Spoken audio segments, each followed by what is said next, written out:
A man named Victor, his wife Olga, and her 10-year-old son Pavel, who had been paralyzed since birth. Victor was a kind man, but his work took up all his energy and time.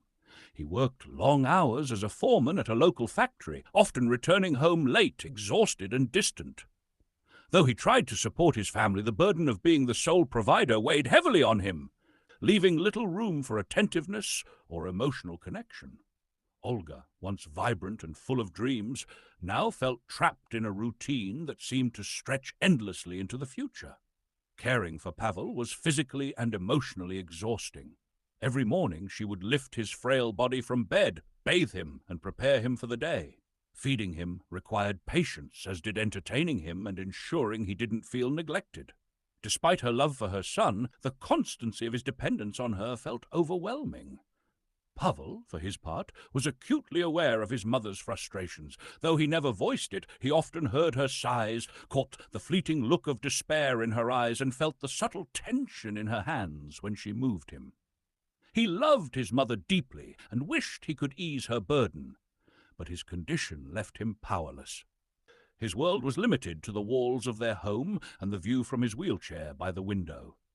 He longed to run, play, and explore the world like other children, but those dreams remained out of reach. Olga often confided in Victor about her struggles, hoping for comfort or a solution. "I can't do this alone, Victor," she said one night, her voice trembling with exhaustion.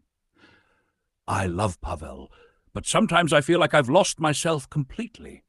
I don't have time to think, to dream, to live."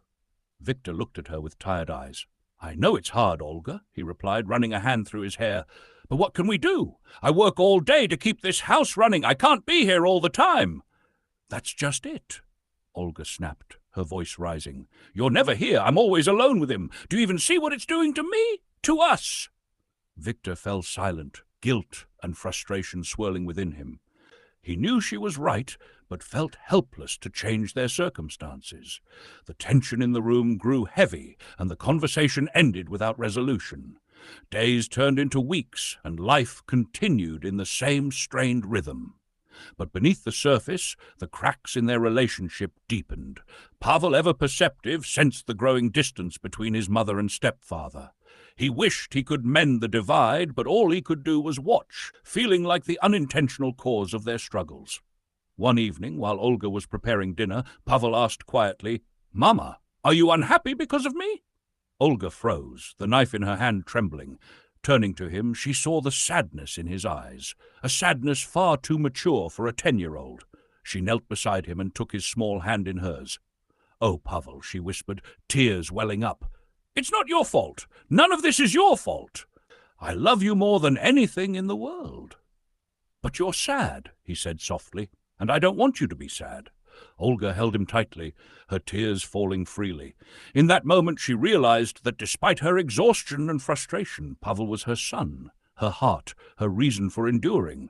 She didn't know how she would find the strength to keep going, but she knew she had to, for him. That night, after Pavel had fallen asleep, Olga sat with Victor in the dimly lit kitchen. "We need help," she said firmly. "For Pavel, for us. I can't do this alone anymore." Victor nodded, his expression solemn. "I'll look into it," he promised. "We'll find a way." It was the first step toward change, a small but significant step that would set their family on a new path. The journey ahead wouldn't be easy, but together they resolved to face it with renewed determination.